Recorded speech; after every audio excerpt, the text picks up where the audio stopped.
On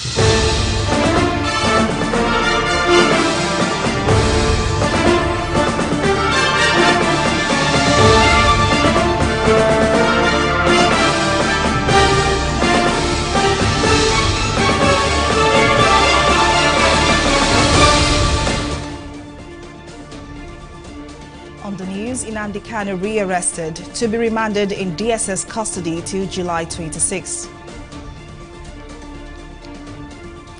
PDP loses more lawmakers to the APC. And former South African president jailed for 15 months.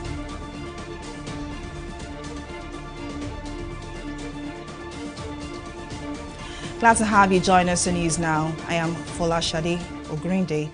The leader of the indigenous people of Biafra, IPOB, Nnamdi Kanu, has been remanded in the custody of the Department of State Services, DSS.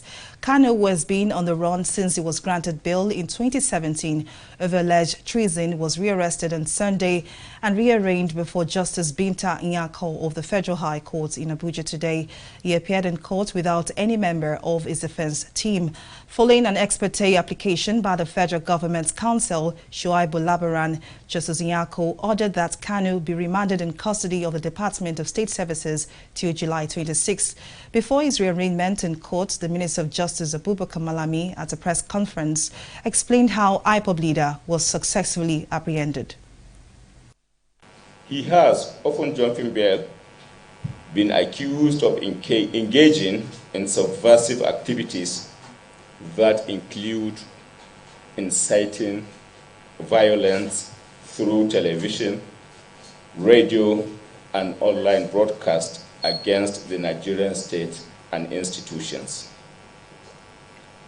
Kanu was also accused of instigating violence, especially in southeastern Nigeria, that resulted in the loss of lives and property of civilians, military, paramilitary, police force, and destruction of civil institutions and symbols of civil authorities. Self-acclaimed leader of the proscribed secessionist indigenous people of Biafra, Nnamdi Kanu, has, for your information, been intercepted through the collaborative efforts of the Nigerian intelligence and security services. Recent steps taken by the federal government saw to the interception of the fugitive Kanu on Sunday, the 27th day of June 2021.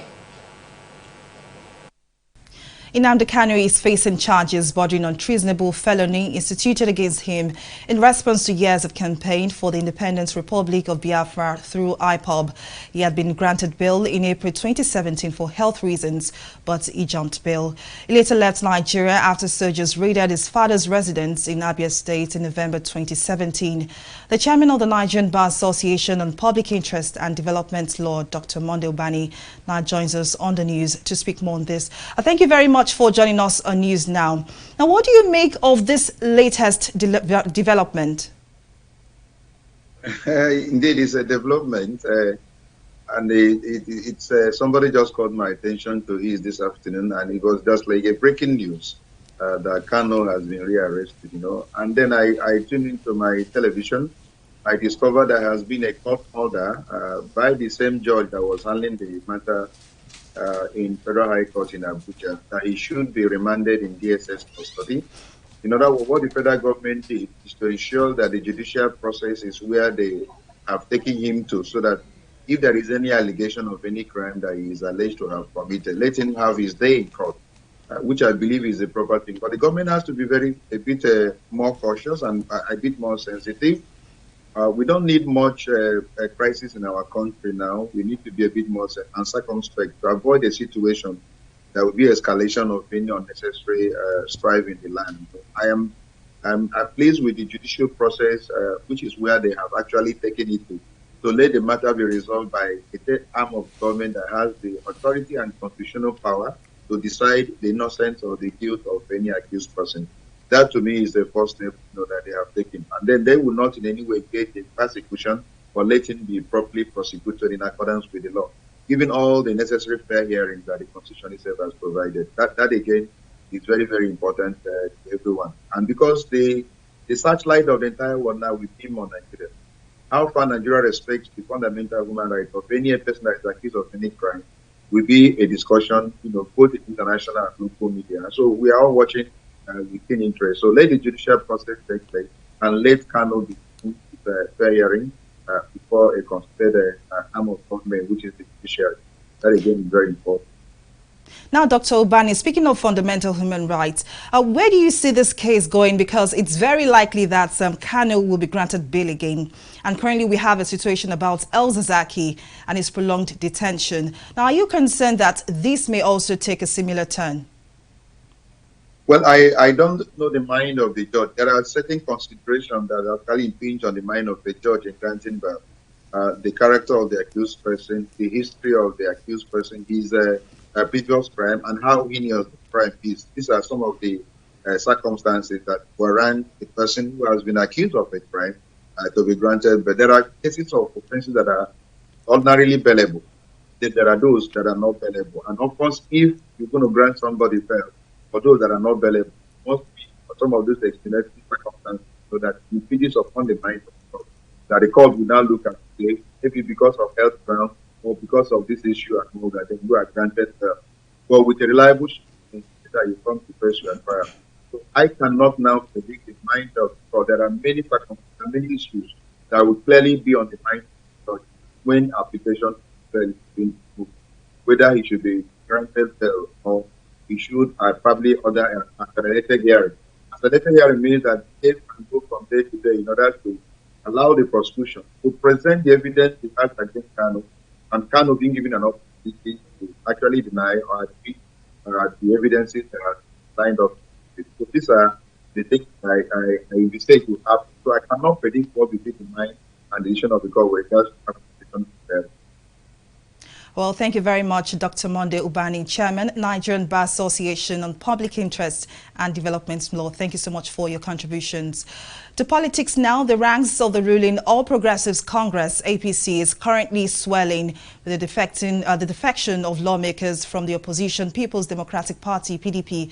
Two members of the House of Representatives, Leho Igdagbo and Michael Eteba, both from PDP in Cross River State, have become the latest addition to the APC. Speaker of the House of Representatives, Femi Gbajabiamila, announced their defection on the floor of the Green Chamber during plenary on Tuesday. Both lawmakers cited crisis in the PDP in their state as a reason for dumping the party. However, Deputy Minority Leader Tobi Okechukwu protested the defections, saying there is no crisis in the PDP, as he claimed, but the lawmaker was overruled by Gbajabiamila. Similarly, Senator representing Zamfara Central Senatorial District, Hassan Gusau, has also announced his resignation from the PDP. He, however, failed to name the new party he'll be joining. And these defections come despite a warning by the People's Democratic Party, PDP, saying members would dump the party, risk losing their seats. Speaking on the planned defection of the Zamfara State Governor Bello Matawale, the spokesperson of the PDP, Kola Ologbodinyo, said such cross-carpeting without a division within the party is unlawful. The People's Democratic Party is watching developments in Zamfara State as this concern reports of plans by the state governor, Bello Matawale, to cross over to the All Progressives Congress. The PDP categorically cautions the Zamfara state governor, Bello Matawale, to know that his plans amount to a decision to vacate office, as no law allows him to cross over to any other party with a governorship mandate statutorily given to the PDP through the ballot box, as already established by the provision of the 1999 Constitution as amended and the standing judgment of the Supreme Court. The PDP also cautions members of the National Assembly as well as members of the Zamfara State House of Assembly not to allow themselves to be pushed into losing their seats, as the provisions of the Constitution is very clear in barring lawmakers from cross-carpeting except in a situation of a division in the political party upon which platform they were elected. There's no division in the People's Democratic Party to warrant defection of any of our lawmakers. The PDP hopes that the Zamfara State Governor, Bello Matawalle, as well as members of the National and State Assembly from Zamfara State, will take caution. Meanwhile, the National Working Committee of the People's Democratic Party has approved the dissolution of Zamfara State Executive of the party. And joining us in news now to speak more on this wave of defections and is political analyst and lawyer Adewale Ajadi. He joins us from London. Thank you very much for joining us on news now. Now, defections are not new in Nigeria, especially when we are drawing closer to election period. Now, you heard the PDP spokesperson there saying seats of members will be declared vacant. From the same PDP, we've seen Cross River Governor Benayade defect to the APC and no threats were made. So does the party have a moral and legal ground now concerning these threats? Well, good afternoon. I can't speak on the morality of the issue, but what is clear is that he's overstating his point. There is a difference between the legislator and the governor, the executive branch. And what is clear is that the Constitution states very clearly that where the legislature is concerned, cross-carpeting under Section 69, Section 109, 1G are not encouraged, and that it's possible for members to lose their seat. But when it comes to the executive can only be removed by impeachment. Do not forget that we also have a case of Atiku Abubakar versus the Attorney General of the Federation 2007, I think it is. And it's very clear in that also that the executive is treated very differently under our politics. But going to the wider point, there is a clear understanding we have to have of the fluidity of our politics and the consequences of that. I don't think our politicians are ideological. I think it's often past now, and we have to develop the politics to address that. And the PDP or even the APC have seen this many times. So I don't think it's as strong as the gentleman from the PDP made. Well, thank you very much, political analyst and lawyer Adewale Ajadi, for joining us on News Now. Moving on, the Joint Committee on Petroleum Upstream, Petroleum Downstream and Gas laid its report for the Petroleum Industry Bill, PIB, before the Senate ahead of its consideration and passage. The Senate also heard a request of its Committee on Appropriations seeking an extension of the submission of its report on the 2021 supplementary budget of 895 billion naira by 1 week. All these were the issues that took the front burner during plenary on Tuesday. Our correspondent Abisola Adebayo tells us more in this report.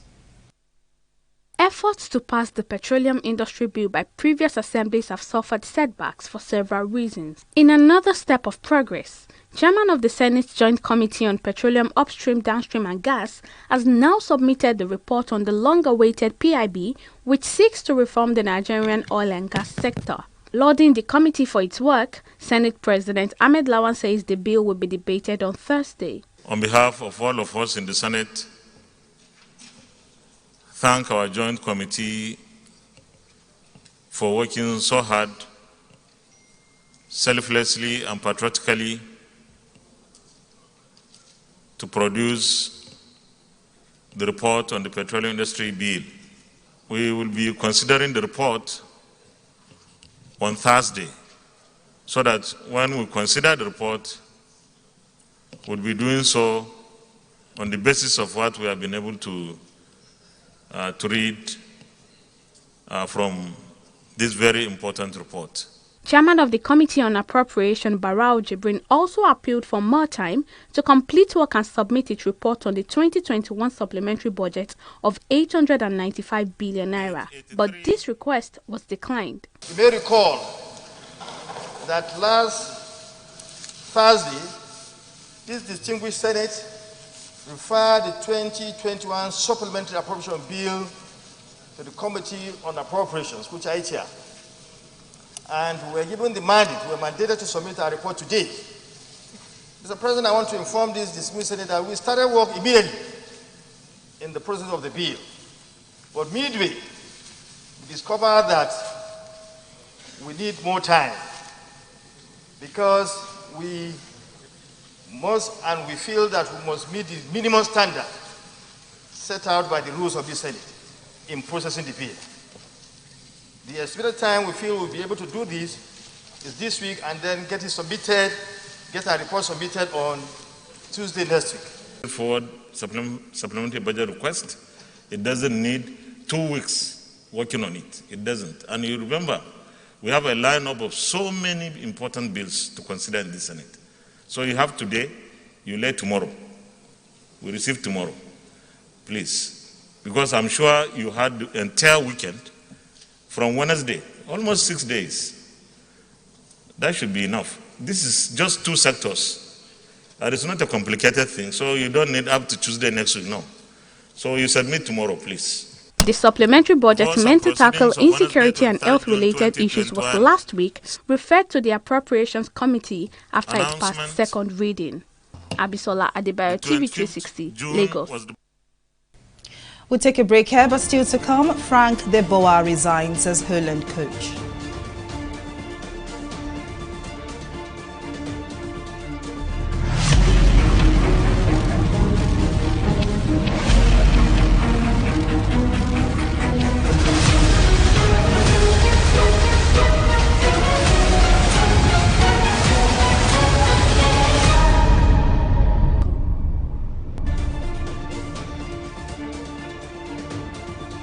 Welcome back. Let's now take a recap of some of our top stories.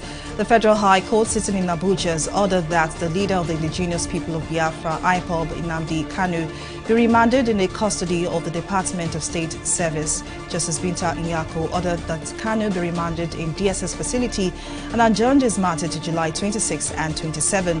The court also ordered for the accelerated hearing and asked the prosecution to inform Kanu's lawyer of the proceeding in court. We also told you that the Senate will on Thursday debate the report of its joint committees on petroleum upstream, downstream and gas on the petroleum industry bill. Senate President Hamid Lawan disclosed this on Tuesday after the chairman of the panel, Senator Mohammed Sabo, submitted the committee's report. In case you missed any of our news bulletin or for more updates, do log on to our website on www.tv360nigeria.com. You can also follow us on our social media platforms on Twitter, Instagram, YouTube and Google Plus at TV360 Nigeria. On Facebook, we are at TV360 Online.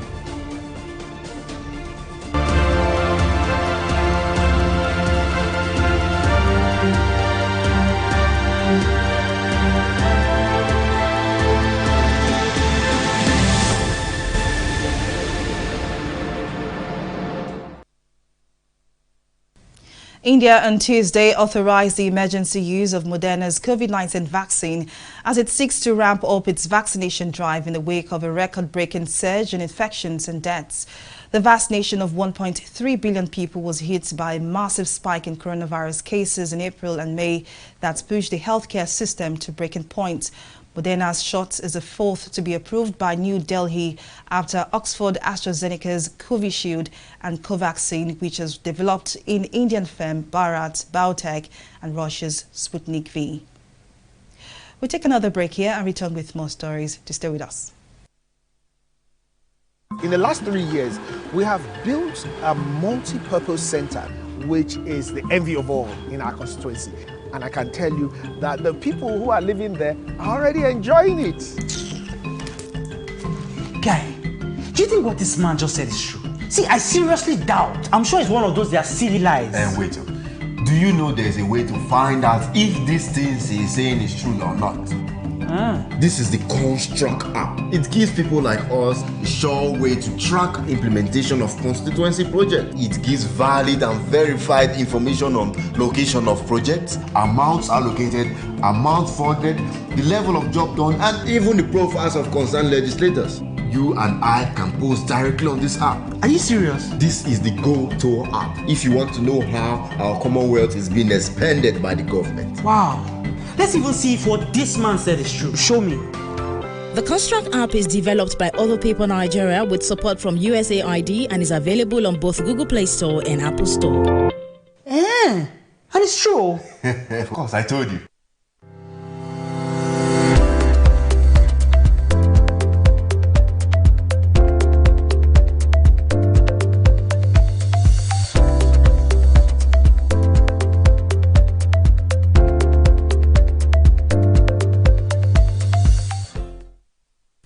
Welcome back. Well, it's now time for business news and stock market review with Mary Kanu. Over to you, Mary.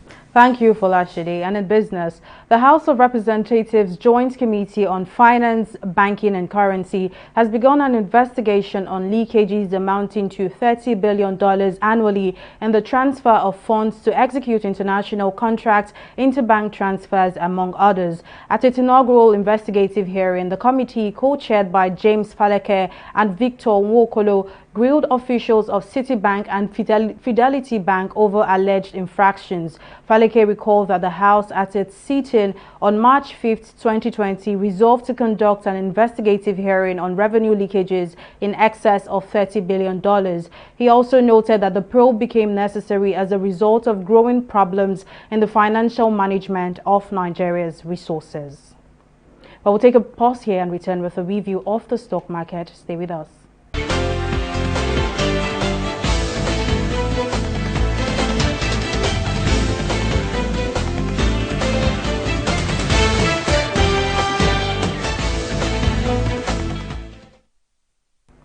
It is a relief for investors today after a hangover of negative sentiments which has dominated the market. The bull re-emerged at local equities market after a long time away as it enters the final trading week of June. At the close of trading, investors gained 29 billion naira as the all-share index was up at 0.15%. Investors took advantage of the drop in the shares of components from the consumer goods sector as Cadbury and Honey Flour were the most positively active with combined 89 kobo gains. Market breadth closed positive with 27 gainers against 13 losers, which is an improved performance from previous sessions. Now, against these gains from the market today, Flour Mill and PZ fell by a wide margin as they recorded losses amounting to about 95 kobo. Meanwhile, the activity chart saw 229 million shares worth 2,730 billion naira traded in 3,678 deals.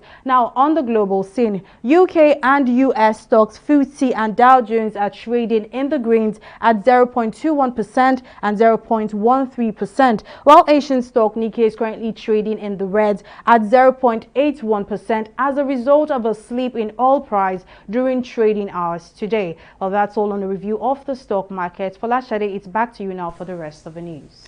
Well, thank you very much, Mary. Up next is Entertainment Report.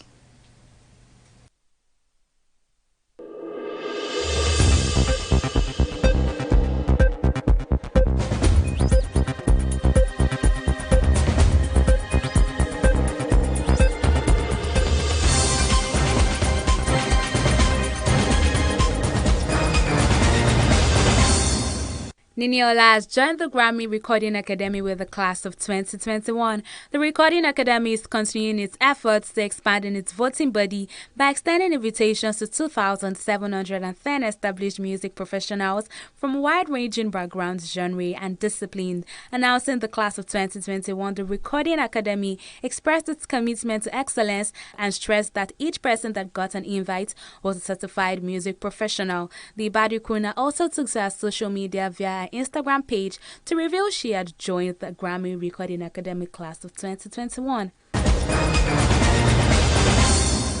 American distribution company Lionsgate has acquired the Frankie Ogard-directed A Soldier Story 2 for video on demand and television distribution in North America. Starring Hollywood star Eric Roberts alongside Somkele Yama, Daniel K. Daniel, Yoma Linda Ejiofor, Sambasa and Zerube, the 2020 sequel follows the intriguing story of post-war violence in the fictional Wat Republic. The story also systematically explores political themes and, interestingly, the role foreign interventions play in African crisis. The Soldier Story first premiered in 2018 to critical acclaim and multiple award nominations and wins. And that is all that's we have for you in the entertainment segment of News Now.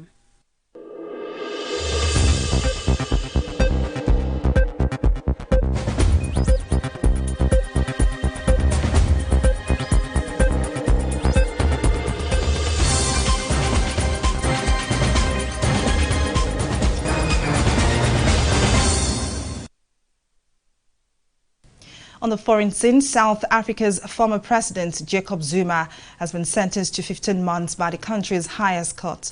Zuma is accused of enabling the plunder of state coffers during his nearly 9-year stay in office. Zuma is separately facing 16 charges of fraud, graft and racketeering relating to a 1999 purchase of fighter jets, patrol boats and military gear from 5 European armed firms for 30 billion rand, then the equivalent of nearly $5 billion. He is accused of accepting bribes totaling 4 million rand from one of the firm's French defense giant, Thales.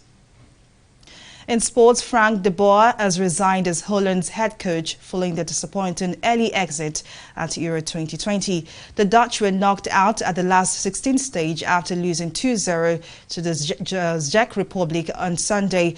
In a statement on the Dutch Federation's website, de Boer said he has decided not to continue as national coach, adding that the objective has not been achieved. De Boer took charge of Holland last September after Ronald Koeman stepped down to take the Barcelona job.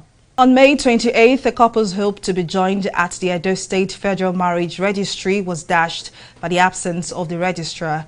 But a tearful day turned out to be a blessing in disguise for Mr. and Mrs. Abel Oromosele Ujoigbe, whose nuptial journey took an interesting turn. Find out how in this next report. Abel Ujoigbe and his wife dancing happily into their wedding reception.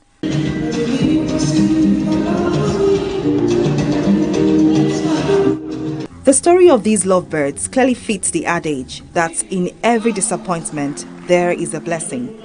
If anyone had told the couple that their wedding would be the talk of the town after a video of them being stranded at the registry on their big day went viral, they would have laughed it off.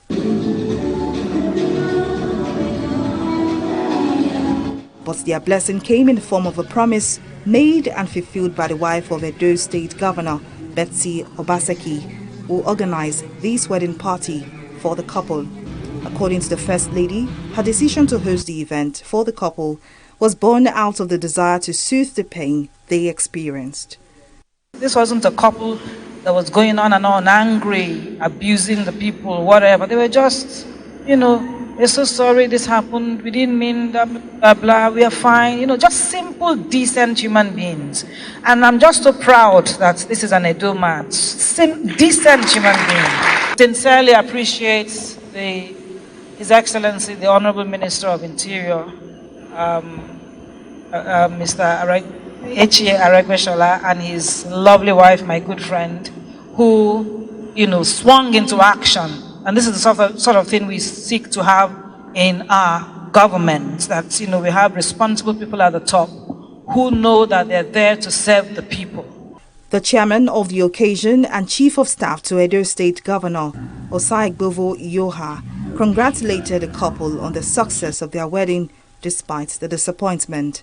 It's just for us to know in our own quiet time, when we look back, when God makes certain things happen, we should not always think that He has left us. The happy couple expressed their joy and thanks to the wife of the governor for giving them a memorable wedding ceremony. We have been honored by the First Lady, and we just cannot thank her enough. We are so happy today that what was supposed to be a disappointment turned out to become a blessing for us through the help of our First Lady. We are so happy. And we pray that God will bless her, continue to empower her, favor her, take her to greater heights in the name of Jesus. Amen. For Mr. and Mrs. Abel Oromosele Ujoigbe, all is well that ends well, as their unusual wedding story would surely not be forgotten for a long time. Folashade Ogrinde, TV360 News.